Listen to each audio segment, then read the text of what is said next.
Pai querido, muito obrigado por esse momento que é tão importante, onde nós estamos nos rendendo para ouvir a Tua palavra. E o Senhor espera encontrar corações abertos, corações sensíveis à Tua voz. Então eu te peço, usa-me como um instrumento do Senhor, Espírito Santo.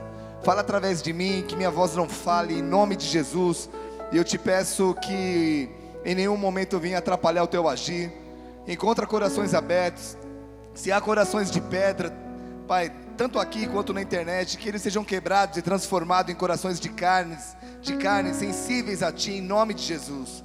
Nós queremos glorificar por essa grande colheita e te pedir que a Sua palavra venha nos ministrar de uma forma sobrenatural, em nome de Jesus. Quem crê, dê uma salva de palmas a Ele, amém?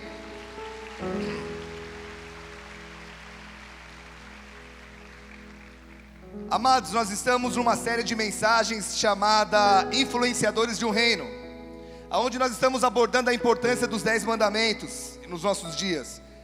E eu acredito piamente que a nossa sociedade está como está devido ao não cumprimento desses mandamentos. E por que muitos não os cumprem? Porque não os entendem. E por que não os entendem? Porque não entendem que a Bíblia, pasmem, a Bíblia não é um livro religioso. Ô pastor, bate na madeira, que é fibra, tá? Então não é superstição. Fala pro irmão do lado, na fibra pode. Não é um livro religioso. A Bíblia é um livro político, sim. Um livro governamental, sim. A Bíblia fala de um rei. A Bíblia fala inteira sobre um rei e um reinado. E queridos, Deus criou uma nação e deu a eles princípios para que eles vivessem de uma maneira diferente na terra. E hoje nós, Igreja de Jesus, temos esse chamado aqui. Chamados para fazer a diferença na nossa geração. Chamados para viver abundantemente o que Ele tem prometido, amém?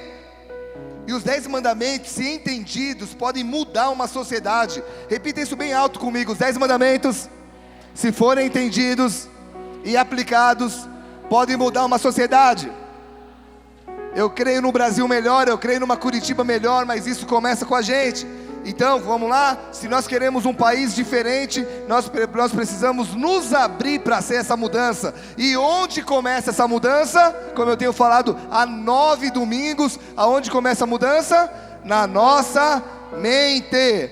Romanos 12:2 diz: não vos conformeis com esse século, mas transformai-vos pela renovação da vossa mente, para que experimenteis qual seja a boa, perfeita e agradável vontade do Senhor. E hoje eu quero falar sobre o 9º mandamento, amém? Êxodo 20, versículo 16. E sabe o que está sendo legal nessas ministrações? Que a galera acha que os 10 mandamentos são regras antiquadas. Ah, isso é quadrado, isso não cabe hoje em dia. E aí a gente vai mergulhando nos mandamentos e vê que eles são mais profundos, muito mais profundos do que a gente imagina. E o 9º mandamento também, amém? Êxodo 20, 16. Vai lá. A Bíblia diz: não dirás falso testemunho contra o teu próximo.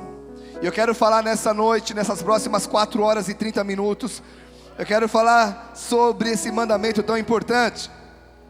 Por que Deus incluiu um mandamento sobre o tratamento com o próximo? Por que o próximo é tão importante em nossas vidas? Amados, eu acredito que nós vivemos num território com leis. E como eu estou falando do reino dos céus na terra através de nós, então eu estou falando de leis espirituais, tudo bem? Se cridas ou não, serão cumpridas. E uma das leis que existe é a lei do plantio. E ela diz que aquilo que você plantar, você vai colher. Então, amados, você é resultado hoje daquilo que você plantou no passado. E amanhã, o futuro, você vai colher o que você estiver plantando hoje. E há um texto interessante para a gente começar a estudar esse 9º mandamento, que está lá em Mateus capítulo 5, versículo 38. Se você não quiser nem abrir a tua Bíblia, nem ligá-la, acompanhe nos telões laterais, por favor. Mateus 5, 38 em diante, diz: ouvistes o que foi dito, olho por olho, dente por dente. Eu porém vos digo, não resistais ao perverso, mas a qualquer que te ferir na face direita, volta-lhe também a outra. E ao que quer demandar contigo e tirar-te a túnica, deixe também a capa. Se alguém te obrigar a andar 1 milha, vai com ele 2. Dá a quem te pede, não voltes as costas ao que deseja que lhe emprestes. Ouvistes o que foi dito? Amarás o teu próximo e odiarás o teu inimigo. Eu porém vos digo, amai os vossos inimigos, e orai pelos que vos perseguem, para que vos torneis filhos do vosso Pai Celeste, porque Ele faz nascer o seu sol sobre maus e bons, e vir chuva sobre justos e injustos. Porque se amardes o que vos amam, que recompensa tendes? Não fazem os publicanos também o mesmo? E se saudardes somente os vossos irmãos, que fazeis demais? Não fazem os gentios também o mesmo? Portanto, sede vós perfeitos, como perfeito é o vosso Pai Celeste. Amados, não é de hoje que a humanidade tem problema com o seu próximo. E aqui entra uma pergunta: por que as pessoas não se dão tão bem? Por que o simples ato de dirigir no trânsito, muitas vezes se transforma numa briga, e muitas vezes se transforma na morte? Às vezes não é física, mas é emocional. O que leva as pessoas a se odiarem? O que leva a desavenças entre irmãos? Inveja, ambição. Tem uma coisa aqui que é muito forte, fala para o irmão do lado: falta de identidade. Eu creio que esse é um bom motivo de brigas, concorda comigo? Porque, olha para mim, gente, quando você não entende quem você é, você não se contenta com aquilo que você tem. Vocês estão aqui? Então, consequentemente, quando eu não me contento com aquilo que eu tenho, a grama do vizinho sempre é mais verde, a grama do vizinho sempre é melhor. E onde que nasceu tudo isso? Porque eu acredito que Deus não criou o ser humano para ter problema com o seu próximo. Aonde começou isso? Aonde que começaram essas brigas? E esse processo desastroso de irmãos matando irmãos e odiando seus próximos? Posso contar uma história para vocês? Lá no fundo, amém? Sim ou não? Ezequiel capítulo 28, a Bíblia diz uma história, conta uma história muito interessante. Ezequiel 28, versículo 13. Estavas no Éden, jardim de Deus, de todas as pedras preciosas te cobrias, o sárdio, o tapézio, o topázio. Nossa, eu estou pensando na catamia, a trapézio, né? O sárdio, o topázio, o diamante, o berilo, o ônix, o jaspe, a safira, o carbúnculo e a esmeralda. De ouro se te fizeram os engastes e os engastes e os ornamentos. No dia em que fossem criados, foram eles preparados. Tu eras querubim da guarda ungido e te estabeleci. Permanecias no monte santo de Deus, no brilho das pedras andavas. Perfeito eras nos teus caminhos, desde o dia em que fosses criado, até o dia que se achou iniquidade em ti. Meu irmão, como eu falei, quando você não entende quem você é, você nunca vai se contentar com aquilo que você tem. Lúcifer, ele andava com Deus, ele tinha uma posição privilegiada, era ele que regia a adoração a Deus. Mas um dia, a Bíblia diz que foi achada iniquidade nele. E uma das traduções para iniquidade é tornar normal o que é pecado. E um dia então ele não se contenta com aquilo que ele é, e ele começa a querer ser uma outra pessoa, que nesse caso era o próprio Deus. E aí entrou a maior arma, olha para mim, gente, a maior arma contra o ser humano, que é fala para o irmão do lado, a comparação. Fala forte, comparação. Eu acredito piamente que essa é a maior arma contra a sociedade. Qual que é o início da corrupção? Qual que é o início do homicídio? Qual que é o início de tanta guerra? Comparações. Nações se comparam e entram em guerras. Pessoas se comparam uma com as outras e entram em guerras. E quando as pessoas se comparam, isso acaba o quê? Ou ensoberbecendo a pessoa porque ela tem mais do que a outra, ou frustrando porque ela tem menos do que a outra. Então Lúcifer aqui, ele quis se comparar com Deus. E quando ele viu que Deus é Deus e não há outro, começa um processo de rebelião. Começou um processo de rebelião. E aqui entra uma lição. Qual é a lição? Repita comigo bem alto: a comparação sempre vai me levar à rebelião. E meu irmão, e a rebelião, uma vez que ela encontre morada no seu coração, ela vai te levar a difamar o alvo da sua comparação. Lúcifer começa um processo de difamação de Deus para os anjos. E o pior é que uma terça parte deles ouve esse cara. Apocalipse 12, versículo 7 a 9. Houve peleja no céu. Miguel e seus anjos pelejaram contra o dragão. Também pelejaram o dragão e seus anjos. Todavia não prevaleceram, nem mais se achou no céu o lugar deles. E foi expulso o grande dragão, a antiga serpente, que se chama Diabo e Satanás, o sedutor de todo mundo. Sim, foi atirado para a terra, e com ele os seus anjos. A partir daí, olha para mim, gente, começam as brigas entre as pessoas. E ao invés de compreensão, a comparação começa a tomar lugar no coração, levando pessoas à morte. Bom, Deus vai criar Adão. A partir de Adão, Deus cria Eva. Aí vem Lúcifer num corpo de uma serpente. Gênesis capítulo 3 conta essa história. A serpente, mais sagaz do que todos os animais selváticos que o Senhor Deus tinha feito, disse à mulher: é assim que Deus disse, não comereis de toda a árvore do jardim? Respondeu a mulher: do fruto da árvore do jardim podemos comer, mas do fruto da árvore que está no meio do jardim, disse Deus, dele não comereis, nem tocareis nele, para que não morrais. Então a serpente disse à mulher: é certo que você não vai morrer, porque Deus sabe que no dia em que dele comerdes, se vos abrirão os olhos, e como Deus, sereis conhecedores do bem e do mal. Em outras palavras, gente, sabe o que o diabo estava falando para Eva? Ô bobinha, Deus não quer que você seja igual a Ele, é só por isso. Só que é interessante, porque não é isso que a Bíblia diz.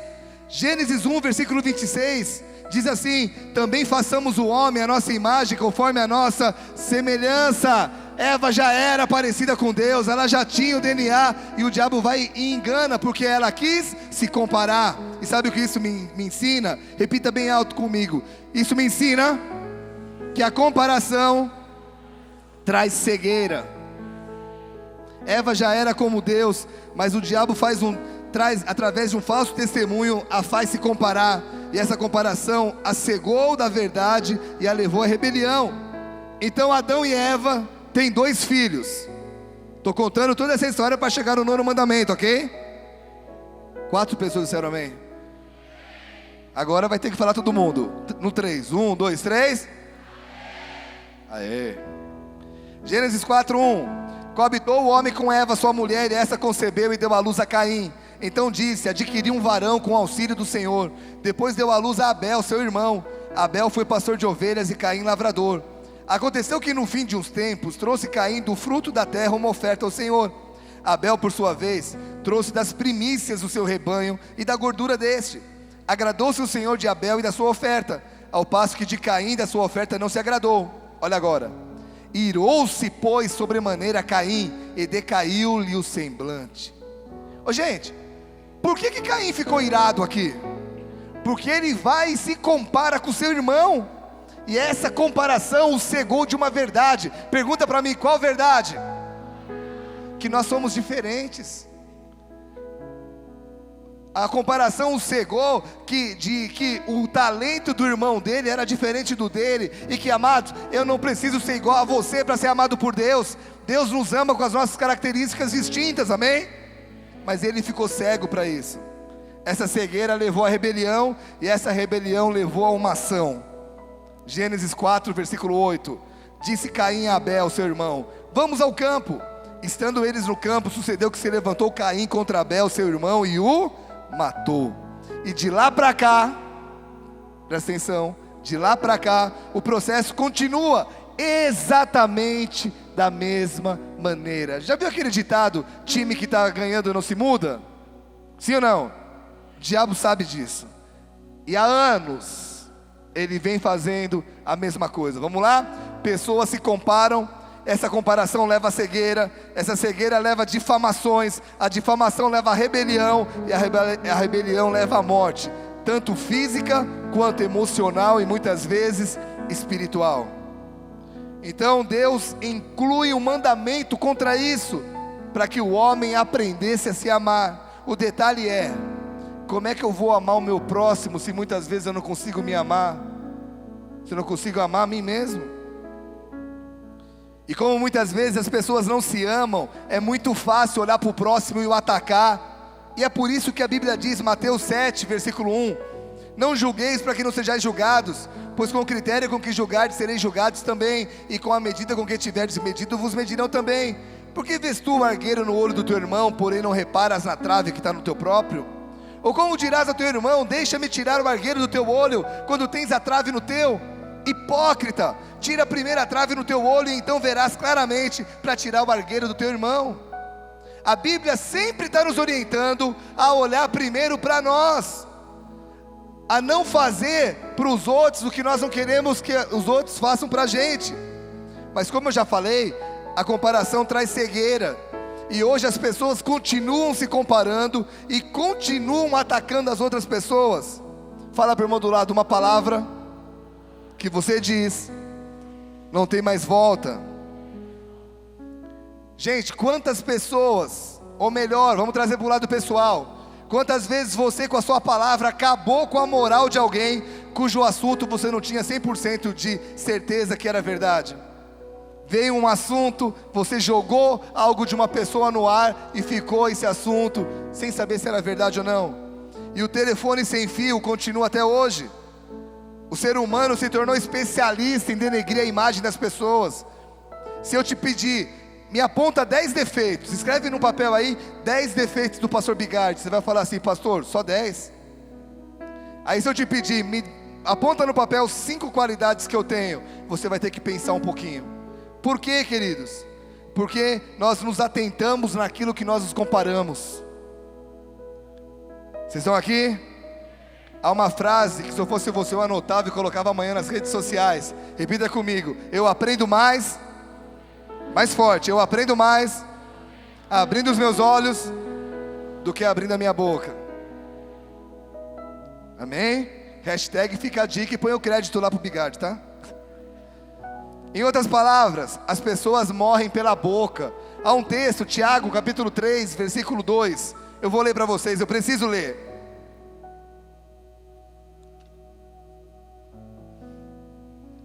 Porque todos tropeçamos em muitas coisas. Se alguém não tropeça no falar, é perfeito varão, capaz de refrear também todo o corpo. Ora, se pomos freios na boca dos cavalos para nos obedecerem, também lhe dirigimos o corpo inteiro. Observai igualmente os navios, que sendo tão grandes e batidos de rijos ventos, por um pequeníssimo leme, são dirigidos para onde queira o impulso do timoneiro. Assim também a língua, presta atenção, pequeno órgão, se gaba de grandes coisas. Vede como uma fagulha põe em brasas tão grande selva. Ora, a língua é fogo, é mundo de iniquidade. A língua está situada entre os membros do nosso corpo e contamina o corpo inteiro, e não só põe em chamas toda a carreira da existência humana, como também é posta ela mesma em chamas pelo inferno. 7. Pois toda espécie de feras, de aves, de répteis e de seres marinhos se doma e tem sido domado pelo gênero humano. A língua, porém, nenhum dos homens é capaz de domar, é mau e contido, carregado de veneno mortífero. Com ela bendizamos o Senhor e Pai, também com ela amaldiçoamos os homens feitos à semelhança de Deus. De uma só boca procede bênção e maldição. Meus irmãos, não é conveniente que essas coisas sejam assim. Meu Deus do céu. O que adianta eu querer cumprir os 10 mandamentos? O que adianta eu querer agradar a Deus se eu não consigo controlar minha própria língua? Isso tem a ver com domínio próprio. A Bíblia diz em Provérbios 16, 32, melhor é o longânimo do que o herói de guerra, e o que domina o seu espírito do que aquele que doma, que conquista uma cidade. E sabe o que eu tenho aprendido? Amados, olha para mim. Se eu não tenho algo para falar em determinado assunto, é melhor eu ficar quieto. Quem está aqui? Quantas vezes você se envolveu em conversas que não edificaram sua vida? Quantas vezes você gastou seus preciosos momentos em conversas que não acrescentaram em nada? Há uma história que alguns atribuem ao filósofo grego Sócrates e outros a um acadêmico árabe lá do século 13. Mas conta a história que uma certa pessoa, ninguém está prestando atenção, eu vou para frente, vai. Então eu vou contar. Conta a história que uma pessoa chegou para um sábio e falou assim: sabe o que eu acabei de ouvir acerca daquele seu amigo? O sábio respondeu para ele: espera um pouquinho. Antes que você me diga qualquer coisa sobre o meu amigo, eu quero te fazer um pequeno teste, que eu chamo de teste do filtro triplo. Filtro triplo? O outro perguntou. O sábio falou: sim, isso mesmo. Antes que você me diga, eu vou ter que fazer esse teste. E o primeiro teste o primeiro filtro é o filtro da verdade.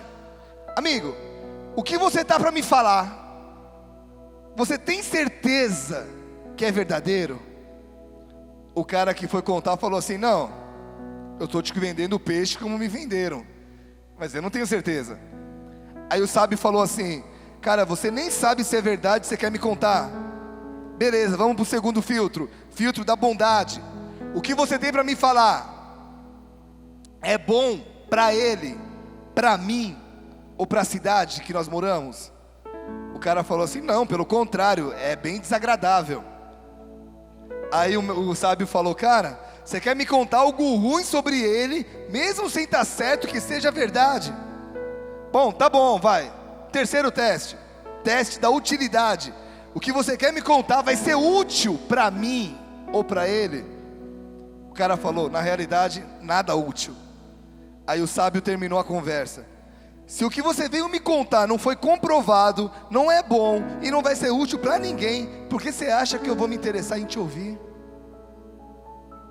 Você perdeu a chance de dizer: oh.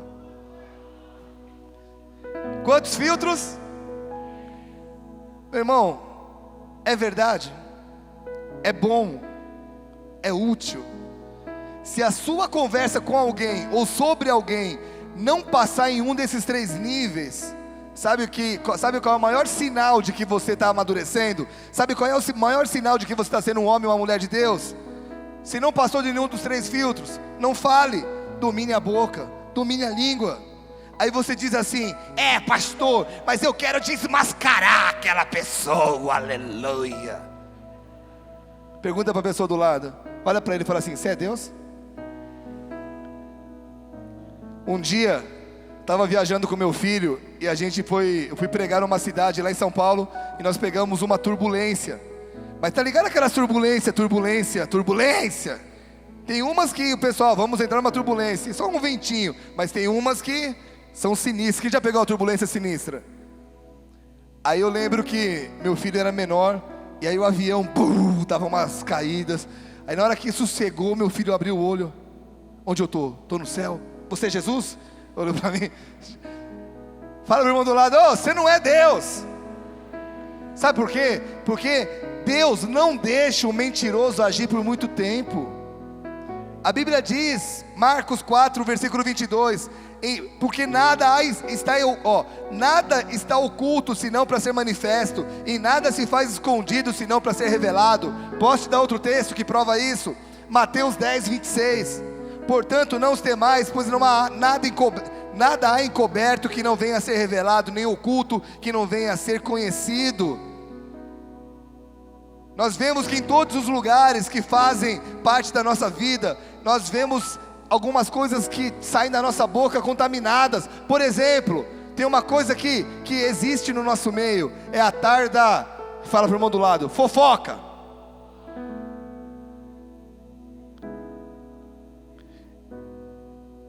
E sabe o que acontece?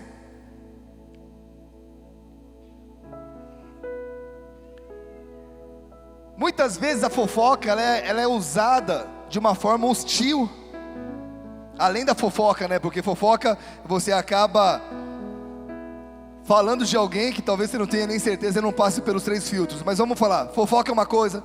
Segundo, uma coisa que é ruim, é hostilidade, piadas hostis. Quanta piada com sogra, quanta piada com cunhado, quanta piada com gente que deu sangue para você. Patrão, pastor, líder. Vocês estão aqui, gente? Você já viu quantas brigas começaram por causa de comentários hostis? Amados, eu sou palmeirense, mas eu não sigo futebol. É engraçado porque quando eu nasci, né, depois que meu pai me adotou ali, ele me deu uma camiseta do Palmeiras e eu virei palmeirense. Mas se você falar quem está jogando no Palmeiras, cara, eu não acompanho. Só que eu achava que todo mundo era igual eu. E uma vez eu fui trabalhar e fui tirar um sarro de um corintiano, que é uma raça difícil de lidar. Na realidade o cara era fanático, eu não sabia. E eu fiz uma brincadeira com ele achando que ele também levava o futebol como eu levava. E o cara quase bateu em mim. Nós trabalhávamos juntos. E depois de alguns meses eu tive que chegar para o cara e falar: cara, me perdoa, cara, eu não gosto de futebol, achava que você também não gostava, me perdoa, cara, até vou virar corintiano por tua causa. E quando ele falou: não precisa, eu te perdoo, eu, amém, amém, não insisti muito. Mas quase perdi um amigo por causa de um comentário infeliz. Quantas pessoas vão em churrasco da família, fazem uma piadinha, né?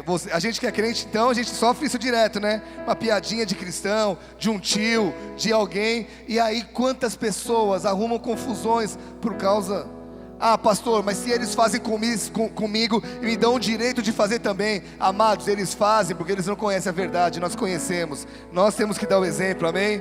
Então, piadinhas saem da nossa boca e acabam destruindo relacionamentos. Outro lugar que a língua traz prejuízo, sabe onde é? Na igreja. Não, pastor, na igreja não. Sim, na igreja sim. Quantas pessoas que vão numa igreja achando que estão indo para um restaurante, né? Sentam aqui e reclamam de tudo, ficam impacientes com algumas demoras, falam mal da roupa dos irmãos, se queixam do som alto ou do som baixo, reclamam se a igreja fala de dízimo, se a igreja coloca a máquina de cartão para ajudar os irmãos a não trazerem dinheiro e evitar assalto. Não, a igreja se corrompeu. Reclama quando as pessoas trazem outros para cantar, reclama quando não traz alguém para cantar, reclama de tudo. Esse assunto é complexo, ok? Mas a reclamação traz o que? Palavras, e palavras saem da onde? Do coração e saem pela boca. Eu acredito que é um assunto complexo. Assim como nós devemos pesar aquilo que nós dizemos para não ofender alguém, nós também devemos ser transparentes com aquilo que a gente fala. E sabe, amados, a diferença está no momento em que nós dizemos algo para destruir uma vida, ou quando nós falamos uma crítica construtiva para a vida de alguém. Então eu quero mudar aqui o viés da mensagem. Você está me dizendo que eu posso então usar minha boca para, ao invés de criticar e ver se a pessoa vai mudar sozinha, eu posso usar minha boca para ajudá-la? Fala para o irmão do lado: claro que sim. A Bíblia diz que Deus não nos dá um fardo maior do que aquele que a gente pode suportar, amém? Então, se muitas pessoas quebram o 9º mandamento falando mal dos outros, fazendo fofoca, maldizendo, nós podemos ir contra essa direção e usar a nossa boca para trazer vida às pessoas através, sabe do que? Fala para o irmão do lado: do elogio. 2 améns. Ai, pastor, se eu ficar elogiando os outros, não vai parecer falsidade, bajulação? Meu irmão, você não precisa ser falso para achar algo positivo na vida de alguém. Vocês estão aqui? Você não precisa ser falso. A gente tem um programa de rádio, no Bola Rádio, sobre liderança. E essa semana eu estou falando sobre isso. Sobre você olhar o seu chefe e, ao invés de amaldiçoá-lo, achar algo positivo, mesmo que o seu chefe seja ruim. Sabe por quê? Todo mundo tem um ponto positivo. Depende de quem olha, depende de quem observa, depende de quem chega. Vocês estão aqui? Quantas pessoas vocês conhecem que entraram nessa igreja e só acharam os pontos ruins? E quantas pessoas que te trouxeram para cá porque entraram na mesma igreja e viram os pontos positivos? Em outras palavras, você enxerga, você vê aquilo que você quer, você enxerga aquilo que você vem buscar, amém? Casamento é a mesma coisa. Você casa para quê? Você casa porque você viu qualidades nas pessoas. E às vezes você para de ver a qualidade e começa a ver os defeitos. Está na hora de voltar a ver qualidade. Quando você começa a amadurecer espiritualmente, e esse é o nosso sonho, amém? Quem aqui quer crescer no relacionamento com Deus, amadurecer diante dele? Quando você começa a amadurecer, você aprende que Deus quer te usar como um instrumento na terra, e isso te leva, em primeiro lugar, dominar sua boca. Querido irmão, todo mundo dá uma coceirinha na língua para falar dos outros. Todo mundo, comigo é assim, com a Vivi é assim, com todo mundo. Todo mundo é tentado a falar de alguém, mas aí se separa o homem da criança, os homens das crianças. Todo mundo tem vontade, age quem se deixa levar. Aí eu não consigo me controlar. Meu irmão, se você não consegue se controlar com a tua língua, como você acha que Deus vai prover as outras coisas na tua vida, inclusive finanças? Vocês estão aqui? Então a primeira coisa, Quando você cresce, um dos sinais é, você aprende a ficar quieto, a controlar a língua. E segundo, você aprende a profetizar a vida. Malaquias, capítulo 2, versículo 7, estou acabando, diz assim: porque os lábios do sacerdote devem guardar o conhecimento, e da sua boca devem os homens procurar a instrução, porque ele é mensageiro do Senhor dos exércitos. Amados, está na hora de nós usarmos as nossas palavras para trazer vida, para abençoar pessoas, para abençoar a cidade que você mora, para abençoar o país que você mora, para abençoar as roupas que você tem, a família que você tem. Alguns anos atrás eu ouvi uma pregação sobre isso, de um homem que falou assim, que ele entrava na casa e ele orava por tudo que tinha na casa. Ele abençoava a água que saía da torneira, ele abençoava as roupas, e as roupas não se estragavam. Eu era novo convertido, meu irmão.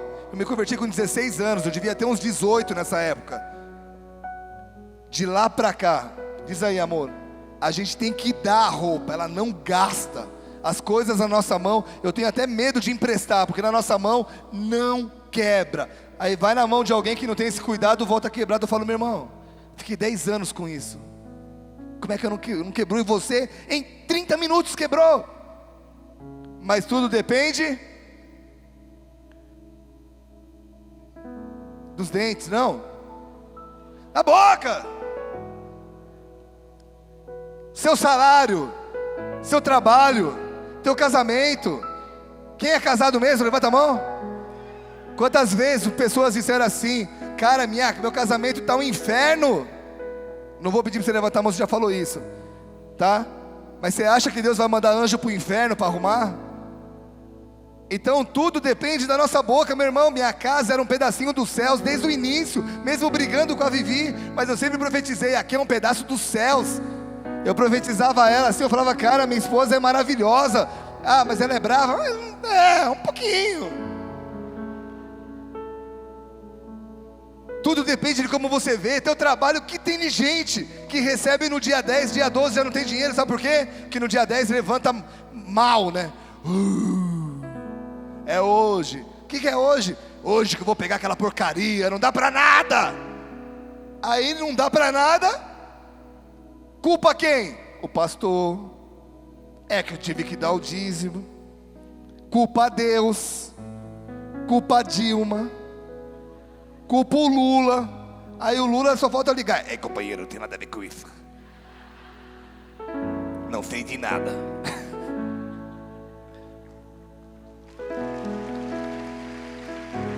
Mas não é real. Então vamos lá. Qual é a prova da imaturidade? Quando você acha alguém para dar desculpa, para culpar.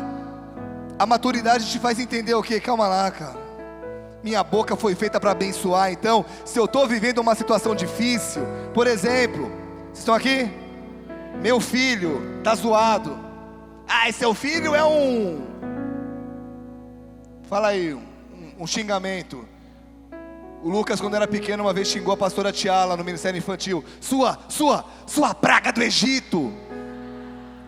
Então vamos lá, vamos usar esse palavrão que é bem forte, né? Crianças, tampem os ouvidos. Seu filho é uma praga do Egito. E quantas mães dizendo isso: meu filho é idiota, é um burro, está repetindo de ano. Não, querido. Seu filho é uma bênção que precisa fazer um reforço. Depende do jeito que você vê. Suas finanças: pô, eu ganho pouco, sim, mas meu salário é uma bênção, eu vou fazer algo a mais para melhorá-lo. Tudo depende de como você fala. Eu não estou falando de acomodação, estão aqui? Estou falando de usar a tua boca para trazer vida. Olhar para uma pessoa e dizer assim: ei, meu irmão, quantas pessoas que você vai aconselhar, que eu já vi isso acontecendo, de aconselhar, e na mente da pessoa o mundo tinha acabado, e do lado de fora poder olhar e dizer: cara, não é bem por aí, e poder usar minha boca para trazer esperança para ele. Amados, a tua boca foi feita para trazer vida, foi feita para profetizar vitória na vida das pessoas, amém? E não para usar, para quebrar o 9º mandamento. Qual que é o 9º mesmo?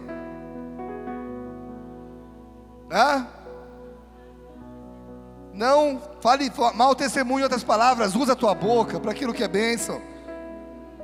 Está na hora de usar nossas palavras para trazer vida.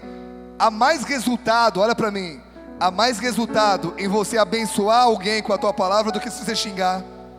o resultado de mudança. Quantos chefes ignorantes que tratam seus funcionários como se fossem burros de carga. E quantos chefes que conseguem resultados diferentes porque aprenderam a olhar para o funcionário diferente e falar diferente. Amados, um cumprimento faz toda a diferença. Ah, mas eu moro em Curitiba, aqui ninguém cumprimenta. Meu irmão, quando eu mudei para cá, não vou nem contar essa história.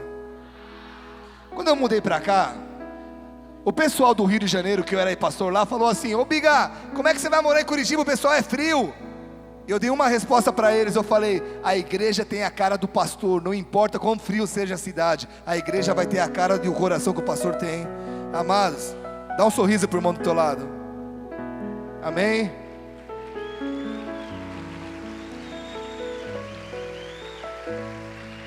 Nós somos uma igreja viva, somos uma igreja que não tem preguiça para nada. A gente faz um evento aqui, nós montamos 2.500 cadeiras em 5 minutos. Desmontamos e montamos, a galera se envolve, tem vigília, a galera vem, tem evento, a galera vem, a gente é muito, muito vivo. Agora, se eu fosse um pastor, vamos lá, meia boca, devagar, não ia ser assim, porque a igreja tem a cara do pastor, amém? Mas foi uma forma que eu resolvi olhar. Então, se Curitiba ninguém te cumprimenta, cumprimenta você. Quantas vezes eu entrei em elevador, cumprimentei o pessoal e dava para ouvir um mosquito. Não vinha. A vontade lá dentro era sem educação. Se ele era menor, dá vontade de bater. Se os caras eram grandes, eu sem educação, né? Mas, cara, eu fiz a minha parte, cumprimentei, um sorriso, um elogio, um abraço. São atitudes que motivam não só quem é o alvo do carinho, mas as pessoas que estão ao redor. Amados, hoje é domingo, né? Claro, culto. Que dia que a gente foi comer que eu chamei o garçom pelo nome? Ele falou: cara, você é a primeira pessoa que me chama pelo nome. Sexta-feira eu fui comer num lugar e eu tenho a mania de ficar olhando no crachá das pessoas. Irmão, o crachá é para isso, tá? O crachá não é de bonito, é para você ver o nome e chamar a pessoa pelo nome. Aí eu chamei a pessoa, fulano pelo nome. Aí na segunda vez ele falou: ô, cara, você é a primeira pessoa que me chama aqui pelo nome. A maioria é o Piazão. Ô, um nome. Vocês estão aqui? Vocês estão entendendo que o 9º mandamento é mais profundo do que não? Como que é o 9º mesmo? Esse aí é mais profundo que isso. As pessoas ao redor são tocadas. Agora vamos lá, para terminar a mensagem. Para que isso aconteça, algumas coisas são necessárias na nossa vida. Eu trouxe aqui 115 coisas. 1, 2, 3. Mas se você participar, eu resumo para 4. Primeira coisa necessária. Quem quer ser uma bênção nessa cidade aqui? Então vamos lá, primeira coisa. Fala para o irmão do lado: humildade, querido. Como eu falei na hora do dízimo, humildade não tem a ver com quanto dinheiro você tem ou quanto dinheiro você não tem. Eu tenho bastante dinheiro, então eu vou dar tudo para os pobres. Eu vou pôr uma roupa bem velha. E quem não fizer isso é pecador. Toda vez que você olha para alguém e diz assim: você não faz o que eu faço, por isso você está errado, você está quebrando. Tira a trave do teu olho. Deus mandou você fazer, não o outro. Amém? Vocês estão aqui? Então tem gente que Deus manda de fazer uma coisa, ele acha que isso é regra e todo mundo tem que fazer. Ô irmão, se todo mundo fosse palmeirense, o que era do Corinthians? E vice-versa. Se Deus mandasse todo mundo abrir uma igreja Bola de Neve, que seria das outras? O que eu estou querendo dizer é que cada um tem um chamado, amém? Então você não pode achar que tudo aquilo que Deus te pediu, quem não faz igual. É engraçado você olhar nosso Facebook, né? Facebook do Bola de Neve. Nossa, até o meu, postei uma foto lá no UFC. O que tem a ver com Deus? Eu nem li inteiro. Eu tenho só um trabalho de apertar um botãozinho que tem lá e aparecer assim, delete. Aí eu deletei. Você está aqui, querida, desculpa, tá? Tchau, querida, né? Mas não vou ficar olhando. Por quê? Porque Deus falou para você não fazer e não assistir. O pastor, nossa, ele é do inferno. É verdade, as pessoas são assim, não são? Sabe qual é o nome disso? Fala para o irmão do lado, religiosidade. Tem que ser humilde, querido. No muito e no pouco, com dinheiro ou sem dinheiro.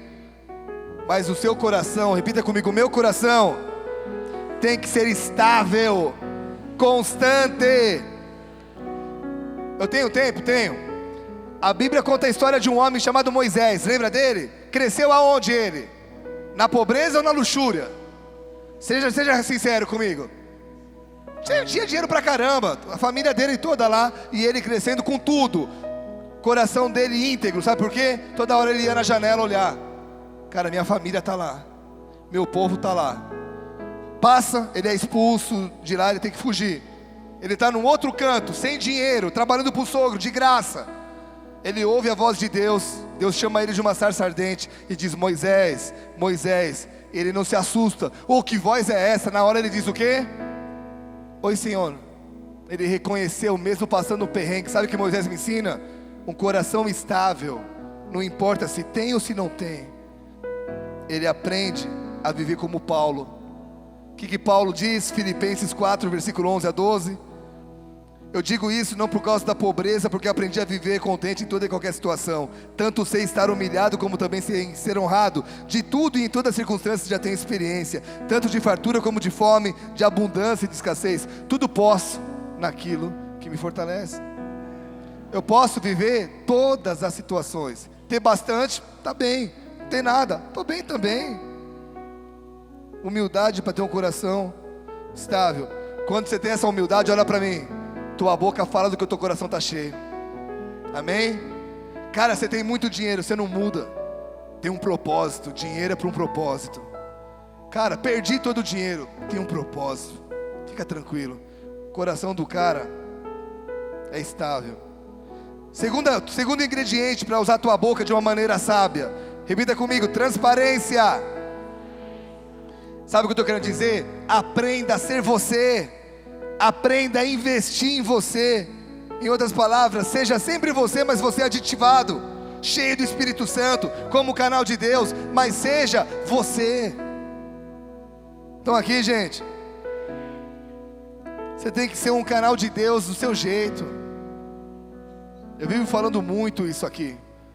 Amados, eu poderia querer imitar qualquer outro pastor, mas eu sou eu, e eu me alegro em ser eu fico feliz em ser eu. Então, não são comentários, não é coisa que alguém diz sobre mim que vai me fazer mudar a minha personalidade. Deus me fez desse jeito, e eu me curto, eu me amo. Em outras palavras, eu aprendi a investir em mim, eu aprendi a ser transparente.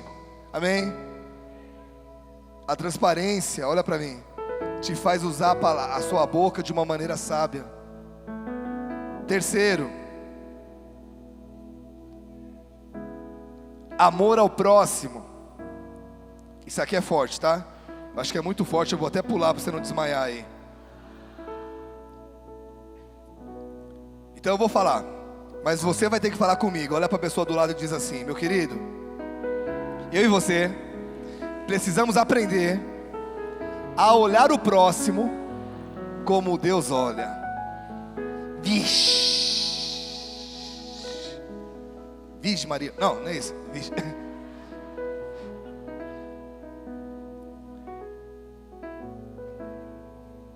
Tem um pouquinho com o outro assunto, tá? A gente sempre olha o mundo com a nossa lente. Opa, eu vou ver todo mundo do meu jeito. Meu irmão, nem todo mundo é assim. O que eu estou querendo dizer é que para Deus todas as pessoas são importantes. Estão aqui? Todas as pessoas em todos os lugares. As pessoas que moram em asilo, os que estão morando embaixo da ponte, os que moram em mansões, todos são. Mas se você vê-los com preconceito, você não consegue falar do amor de Deus da mesma maneira. Quanto crente é ótimo para falar do amor de Deus para quem não tem dinheiro, e expulsa os ricos da sua presença. Posso contar uma parada? Acho que eu não vou contar, né? Forte, né? Eu almocei com a Heidi Baker.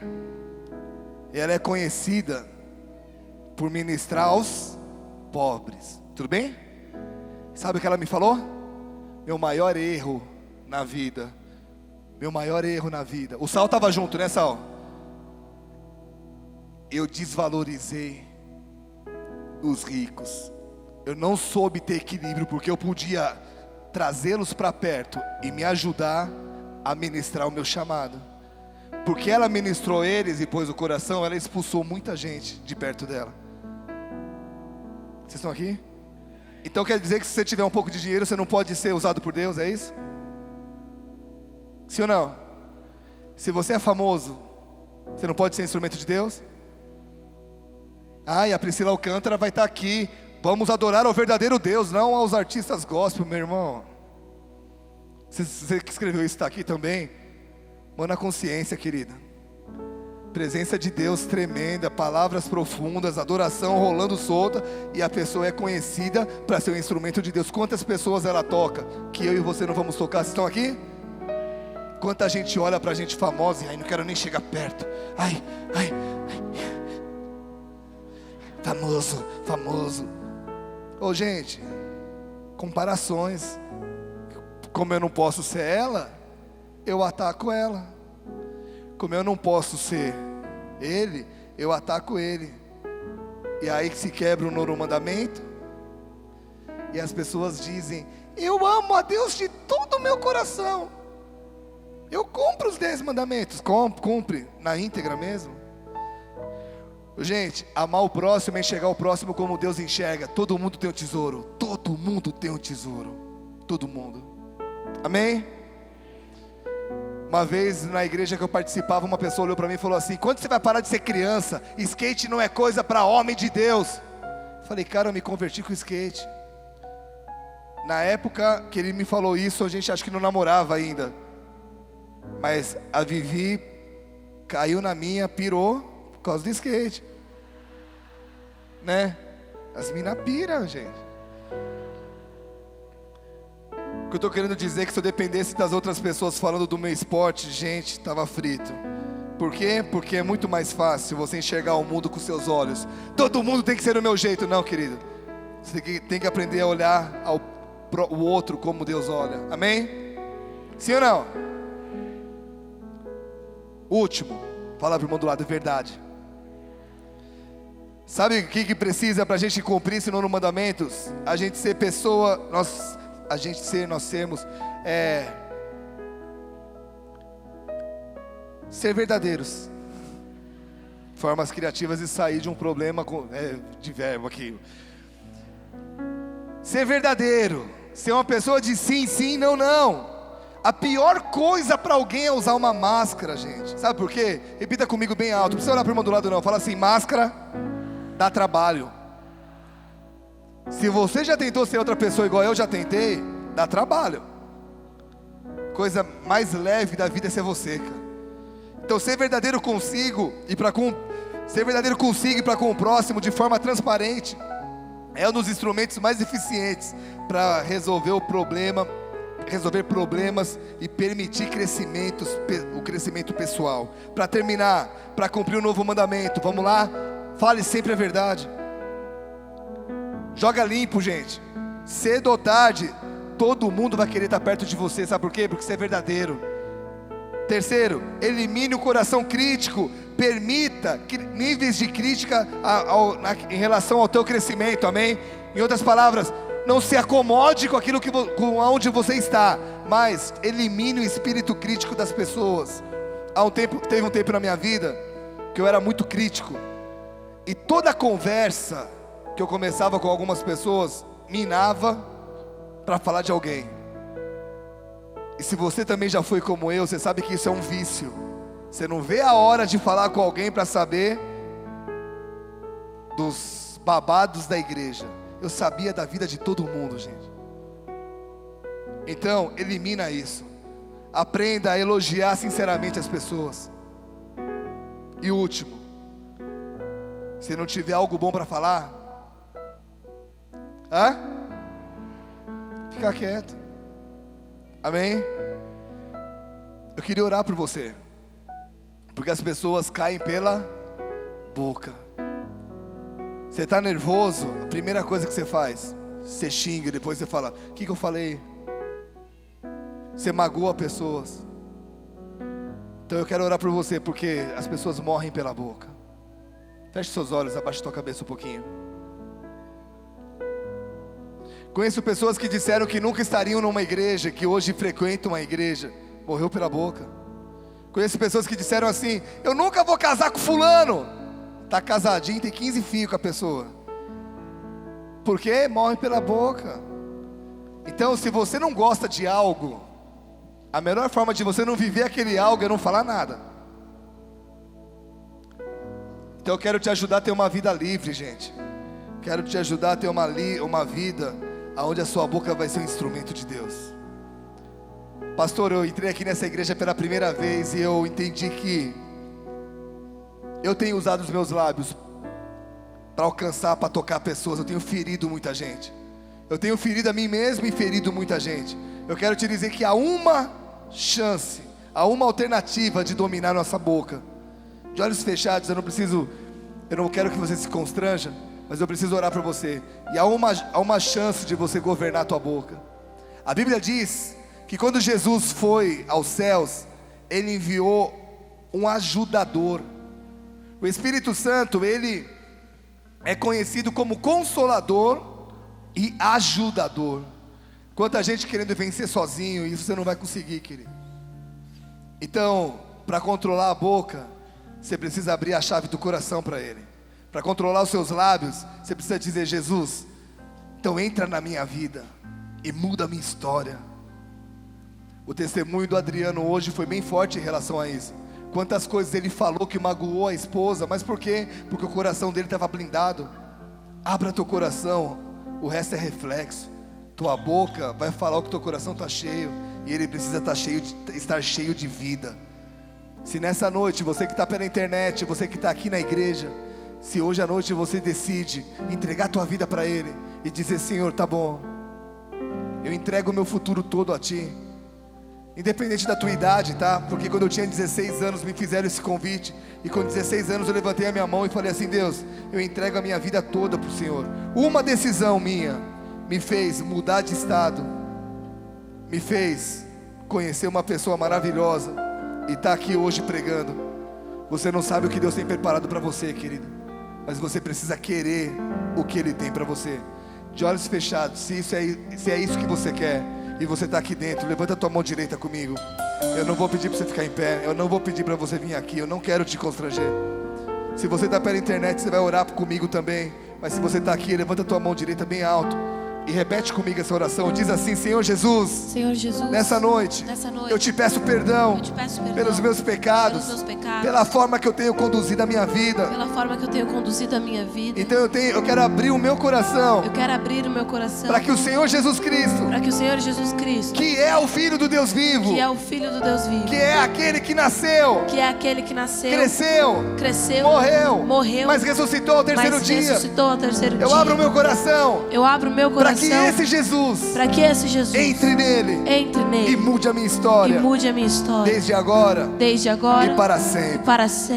Pai querido, essas mãos erguidas precisam do teu toque, e eu te peço, Espírito Santo, assim como o Senhor tem ajudado tantas pessoas a andarem contigo, eu quero te pedir em nome de Jesus: ajude cada mão erguida aqui a sentir a tua presença, a nunca mais olhar para trás, a nunca mais querer andar uma vida longe de ti. Mas eu te peço, em o nome de Jesus, ajude-os, Espírito Santo, ajude-os a terem uma vida abundante, conforme o Senhor tem dito na tua palavra, em nome de Jesus. Quem crê nisso, dá uma salva de palmas bem forte.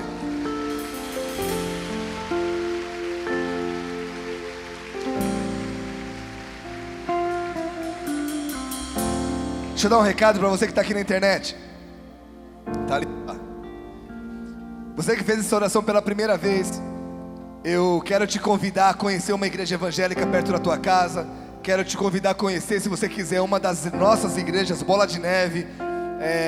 Entra no site boladeneve.com, veja lá se há uma perto da tua casa, ou mande um e-mail para info@boladeneve.com, e lá eles têm os endereços de todas as igrejas no Brasil. Que Deus te abençoe, obrigado por ter ouvido essa mensagem, e até a próxima, tá? Uma salva de palmas para quem tá na internet. Glória a Deus.